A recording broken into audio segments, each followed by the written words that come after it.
Chers amis, pour cette dernière capsule sur l'écoute, il y a un mot essentiel que je n'ai pas encore prononcé et que vous connaissez tous, qui est celui de l'empathie. Donc c'est un mot essentiel. L'empathie, l'étymologie de l'empathie est composée du préfixe « en » qui signifie « dedans » et de « pathie » qui signifie « souffrance, affection ». Alors Carl Rogers, un des grands promoteurs de l'écoute, un magnifique thérapeute américain, nous dit que l'empathie, je cite, est une présence intuitive à l'autre dans laquelle nous ne sommes plus centrés sur nous-mêmes, mais sur l'autre. En quelque sorte, un exode hors de soi pour être ensuite hospitalité intérieure. Vous voyez qu'on reprend le thème du voyage.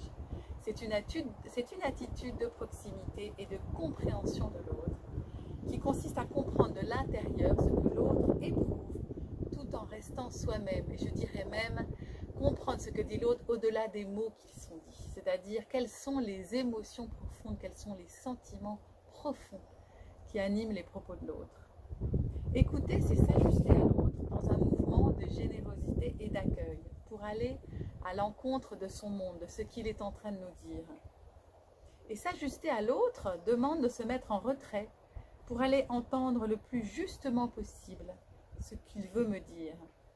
Une écoute juste est une écoute qui s'ajuste, qui ne juge pas, qui accueille avec bienveillance et compassion et qui fait silence, et nous en avons déjà parlé.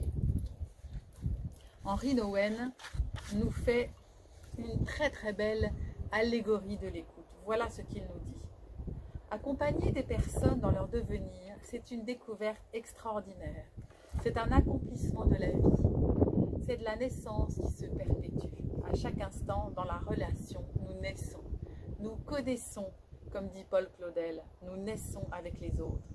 Et cette connaissance est certainement la meilleure définition de la relation. Écouter, pour reprendre le titre évocateur, c'est nourrir la confiance de l'autre, l'aider à se découvrir, à grandir, l'aider à devenir ce qu'il est en profondeur. C'est une mission de paternité, de maternité en quelque sorte. Je vous souhaite une très belle fin de pèlerinage et j'espère à bientôt.